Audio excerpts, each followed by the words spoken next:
Hi everybody.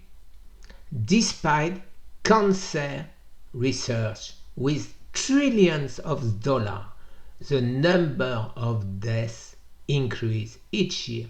Now we are more than 650,000 people who died from cancer, almost 10 million over the world. I will try today to give you all my recipes I use to stay free of diabetes and free of cancer, of course. If I had the chance to know what I know today, I would never have developed diabetes or cancer. First, the mind, the brain directs the reaction of our body, so let's always be positive. The second ruler of our body is our microbiome, which is why our diet is extremely important. But the mind is also stressed. With the cancer, we have stress, which by increasing cortisol leads to an increase in insulin. So, how to prevent the increase in insulin is by eating once a day, OMAD, and not stacking all day. Every time we eat, our insulin spikes. So, what to eat? First, crucifers, broccoli, cauliflower, Brussels sprout, but also garlic, onion, leeks, and all preferably raw or in a salad. Every time we cook our food, we destroy all essential nutrients.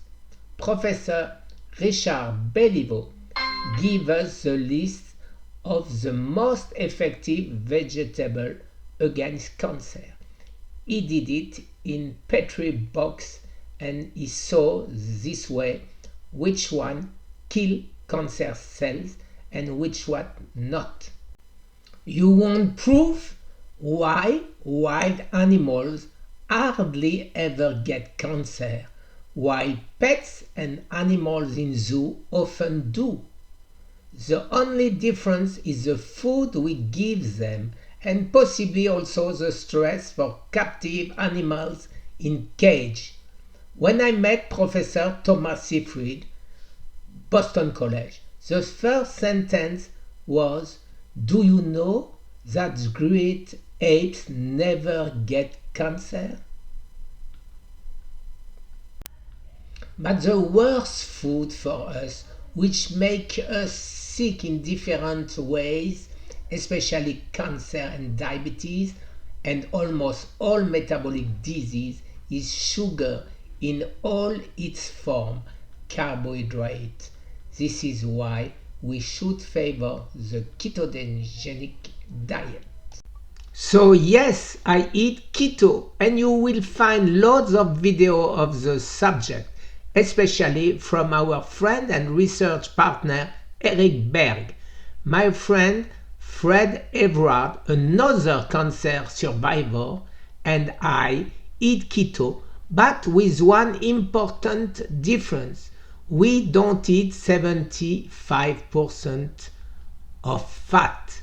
The video of the inhibition of the SCOT enzyme OXCT1 by Eric Berg explains this study in an accessible way for all. Fred and I have each written a book to tell and explain our healing. We have decided to write a new book together, which also talk about our discoveries and our post-cancer experience, therefore complementary to our previous book. Thank you for watching, and please don't forget to subscribe. Have a nice day. Bye.